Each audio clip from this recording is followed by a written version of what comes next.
Hola, ¿qué tal? Bienvenidos a una nueva emisión de noticias del Mundo Ahora por France 24. Yo soy Andrés Mesa Muñoz y a continuación los titulares.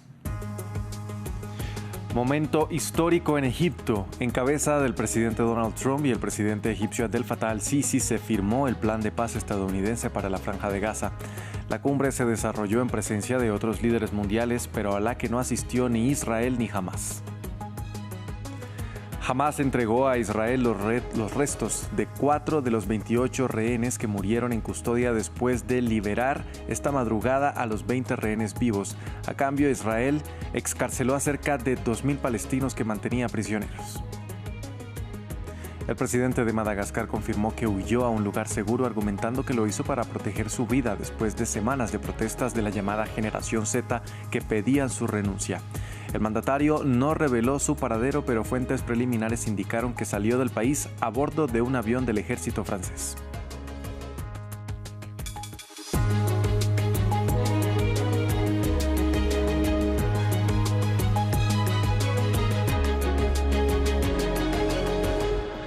Empezamos en Egipto porque culminó la cumbre sobre Gaza con el protagonismo central de Donald Trump, quien afirmó que ya hay paz en Medio Oriente después de firmar con sus homólogos de Egipto, Qatar y Turquía su plan de 20 puntos sobre el enclave palestino. Una cumbre marcada por imágenes sorprendentes como la presencia del presidente de la FIFA, Gianni Infantino, y sobre todo por la ausencia de representantes de Israel y de Hamás. Hugo Caro Jiménez tiene los detalles. Una jornada histórica para Medio Oriente. Este lunes, Estados Unidos, Qatar, Egipto y Turquía firmaron el plan de Donald Trump para la Franja de Gaza. Una historia escrita sin sus principales protagonistas, los representantes palestinos e israelíes. Tras haber sido elogiado por gran parte de los líderes mundiales, Trump, antes combativo y ahora pacificador, aseguró haber logrado lo que se consideraba como imposible. Juntos hemos logrado lo que todos decían que era imposible, por fin. Tenemos paz en Medio Oriente y es una expresión muy simple, paz en Medio Oriente. Y la hemos escuchado durante muchos años, pero nadie pensó que alguna vez pudiera llegar allí y ahora la tenemos. Por su parte, el presidente egipcio dio una intervención con un tono menos victorioso y con la mira puesta en el enclave palestino, destruido tras 2 años de hostilidades israelíes. Egipto trabajará con Estados Unidos en coordinación con todos los socios en los próximos días para sentar las bases de la reconstrucción de la franja sin demora. Y tenemos la intención de organizar una conferencia de recuperación temprana que se basará en su plan para poner fin a la guerra. Hay un atisbo de esperanza de que este acuerdo cierre un capítulo doloroso en la historia de la humanidad y abra una nueva era de paz y estabilidad para Medio Oriente. Así las cosas, tras la firma está por verse el cumplimiento real del plan de Trump y el futuro del conflicto israelí-palestino. A propósito, al-Sisi recordó que dicho plan debe ser implementado para materializar la solución de 2 estados, algo a lo que Israel se opone de manera frontal. Hamás entregó a Israel los restos de 4 rehenes que murieron durante su cautiverio, pero debe entregar todavía los cadáveres de otras 24 personas. Un retraso que levanta dudas en un día de festejos en Gaza, en los territorios palestinos y en Israel. El intercambio de los 20 últimos rehenes vivos y de cerca de 2.000 prisioneros palestinos dejó momentos emotivos. Personas de ambos lados que pudieron volver a abrazar a sus familiares. Repasamos algunos de ellos. Cayeron lágrimas de ambos lados, nombres y apellidos que vieron la luz después de un cautiverio o una prisión que se alargaron hasta el día de hoy. Por la parte israelí, este chico que hoy tiene 21 años podrá contarlo. Rom Braslavsky se divertía en el festival Supernova cuando la suerte de no morir y la mala suerte de ser secuestrado le sorprendió. Un rehén que fue utilizado para los vídeos propagandísticos de Hamás y que hoy pudo abrazar a su familia. También salvó su vida Abinat Anor, otro asistente al festival que fue secuestrado junto a su novia, Noa Argamani. Si ella fue liberada en una operación de rescate en junio de 2024, él ha tenido que esperar más de un año para volver a ver a los suyos. Y hoy finalmente la pareja pudo reunirse.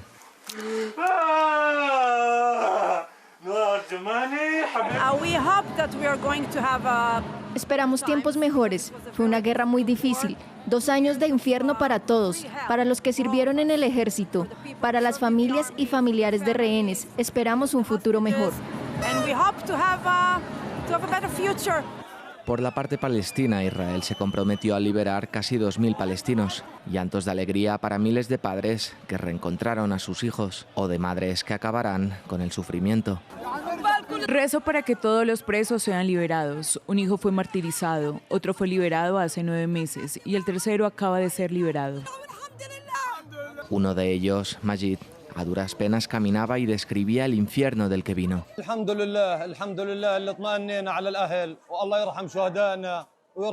La situación es extremadamente difícil para los jóvenes. Sin comida, sin bebida, sin atención médica. Se enfrentan a la opresión y un tormento constante. Presten atención a su situación.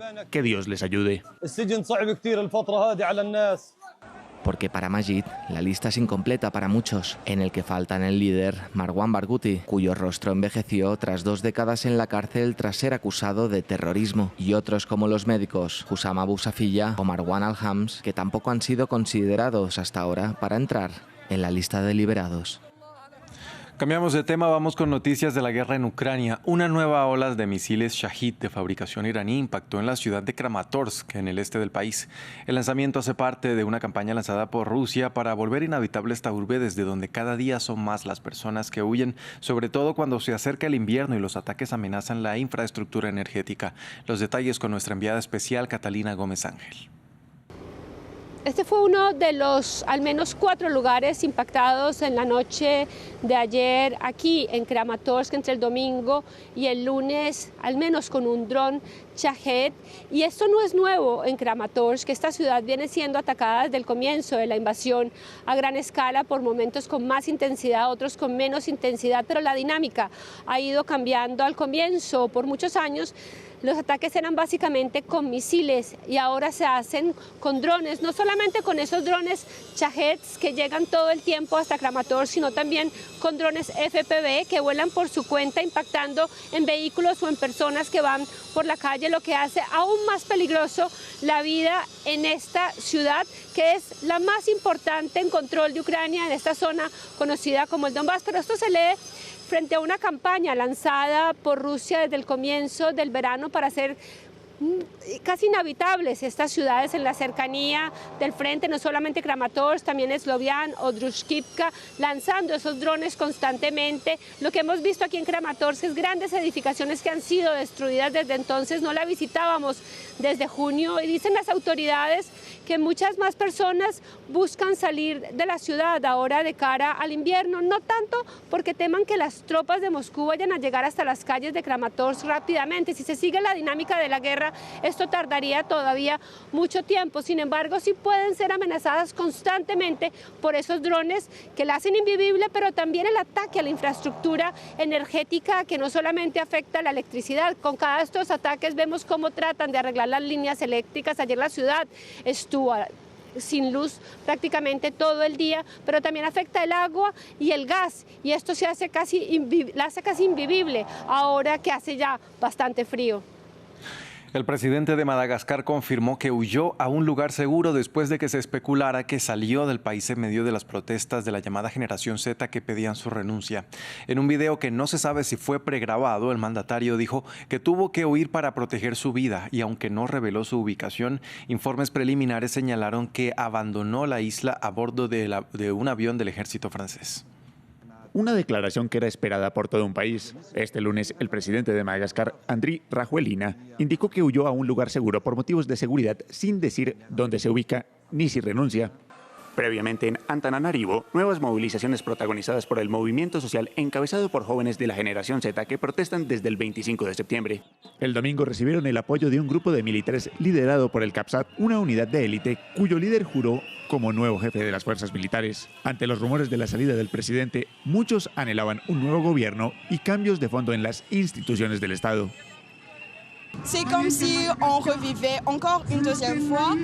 Es como si volviéramos a vivir por segunda vez la independencia de Madagascar. Es como si la hubieran concedido por segunda vez, porque ahora no solo están los estudiantes, como al principio de la manifestación, sino todo el mundo. Esperamos que dimita de verdad y nos deje realmente una verdadera libertad de expresión, esa libertad de pedir lo que nos corresponde. El domingo, la presidencia de Madagascar denunció que se estaba llevando a cabo un golpe de Estado en el país para sacar del poder a Rajoelina. Fuentes de Radio Francia Internacional aseveran que el mandatario había salido del país y que después un avión del ejército de Francia lo llevó a otro destino como parte de un acuerdo entre el jefe de Estado y el presidente Emmanuel Macron. Aseveraciones que no fueron confirmadas por el presidente francés este lunes, quien únicamente declaró que está muy preocupado por el futuro del país africano y que se debe preservar el orden institucional. En Francia, este lunes el nuevo gabinete francés inició sus labores. El primer ministro Sébastien Lecornu se reunió con sus 34 recién nombrados ministros en medio del caos político que atraviesa el país galo en la actualidad. Mientras el presidente Emmanuel Macron apuesta por la estabilidad, los partidos Agrupación Nacional y Francia Insumisa anunciaron 2 mociones de censura contra el nuevo gobierno. El premier francés pronunciará este martes su discurso de política general. Hugo Caro Jiménez tiene los detalles. El gobierno de Francia sigue en la cuerda floja. Este lunes, un día después de anunciar a su nuevo gabinete, que ya es amenazado con ser censurado, el primer ministro Sébastien Lecornu se reunió por primera vez con sus 34 recién nombrados ministros y ministras. Gracias por aceptar unirse al gobierno de la República en un momento que, como sabemos, es difícil y cuando en última instancia nuestro único objetivo y misión es, por supuesto, superar esta crisis política en la que nos encontramos y que ha aturdido a algunos de nuestros conciudadanos, así como a una parte del mundo que nos observa. Su tarea más urgente es presentar al Parlamento sus planes de presupuesto para 2026. Mientras, desde Egipto, el presidente francés Emmanuel Macron intentó apaciguar el caos político francés. Es deber de todos trabajar por la estabilidad, no apostar por la inestabilidad. Estoy aquí en mi función de garante de nuestras instituciones, la función que ejercí la semana pasada. El gobierno de Lecornu enfrenta al menos 2 mociones de censura en los próximos días, una anunciada por la extrema derecha y otra por el partido de izquierda radical Francia Insumisa, aunque dependen de un actor fundamental, el Partido Socialista, cuyos votos serían necesarios para derrocar al gobierno, por lo que este lunes dejaron claras una vez más sus condiciones. Las cosas están muy claras. Nos oponemos a Emmanuel Macron y seguimos haciéndolo. Y si mañana el señor Lecornu no suspende de forma inmediata y completa la reforma de las pensiones, censuraremos al gobierno. Y si tenemos que acudir a las urnas en las próximas semanas, lo haremos sin miedo. Estamos preparados y les derrotaremos como ya les derrotamos en julio de 2024. Los socialistas decidirán el futuro del gobierno después de la declaración de política general que el primer ministro pronunciará el martes ante los diputados.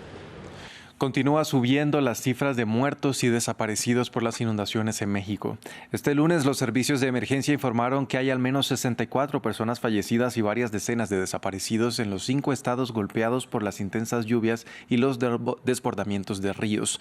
La presidenta Claudia Sheinbaum detalló que las autoridades meteorológicas no esperaban que las precipitaciones fueran de esta magnitud.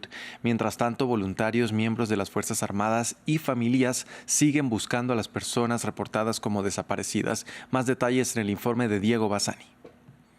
Sigue la crisis en el centro de México por las inundaciones. Este lunes, la Agencia de Protección Civil informó que el número de fallecidos y desaparecidos a causa de las lluvias torrenciales sigue subiendo. Según el gobierno federal, los temporales han afectado gravemente los estados de Hidalgo, Puebla, Querétaro, Veracruz y San Luis Potosí. Para la presidenta Claudia Sheinbaum, las precipitaciones excedieron todas las previsiones contempladas por los servicios meteorológicos estatales. Fueron varios fenómenos que se presentaron, que voy a pedir al secretario de Marina que los explique, que pues generaron esta lluvia intensa que no se esperaba que fuera de esta magnitud. Es decir, no había ninguna condición científica, meteorológica que pudiera indicarnos que la lluvia iba a ser de esta magnitud. Mientras tanto, en el terreno, decenas de familias junto a los servicios de emergencia continúan buscando a sus seres queridos, cuyo rastro aún es desconocido. Las autoridades reportaron que todavía hay varias decenas de personas desaparecidas. Como familia estamos desesperados, no nos hemos ido y vamos a seguir aquí hasta no encontrarlos, hasta no saber nada de ellos, porque es algo doloroso que desde el día jueves no sepamos nada de ellos. Sus niños más que nada los necesitan porque, pues vuelvo a repetirlo, están mal, ellos preguntan a cada rato por los papás. Según el más reciente balance del gobierno mexicano, al menos 111 municipios del país han tenido graves afectaciones en su infraestructura como consecuencia de los fenómenos climáticos. Además, se estima que por lo menos 100.000 viviendas han tenido afectaciones. En Cuba, el disidente José Daniel Ferrer salió de su país y llegó este lunes al aeropuerto de Miami, en Estados Unidos. Ferrer, de 55 años y fundador del movimiento Unión Patriótica de Cuba, es un defensor de la lucha pacífica por un cambio democrático en la isla. El 3 de octubre envió una carta desde la prisión en la que denunció que aceptaba el exilio tras golpizas, torturas, humillaciones, amenazas y condiciones extremas. La Cancillería cubana dijo en un comunicado que la salida con destino a Estados Unidos se produce tras una solicitud formal del gobierno de ese país y la aceptación expresa de Ferrer García. Hasta aquí este informativo. Gracias por acompañarnos.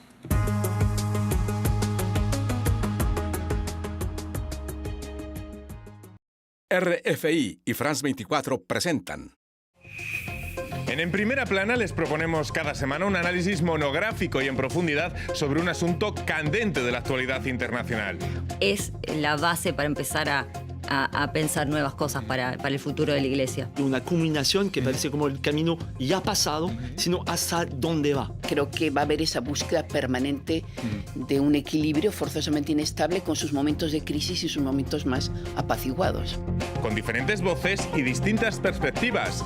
Lo que los gobiernos tienen que hacer básicamente ahora es tener una nueva visión del sistema de cuidados. No se pierdan cada semana nuestra ventana abierta al mundo. No se pierdan En Primera Plana. En Primera Plana, un programa en colaboración con RFI presentado por Carlos Herranz.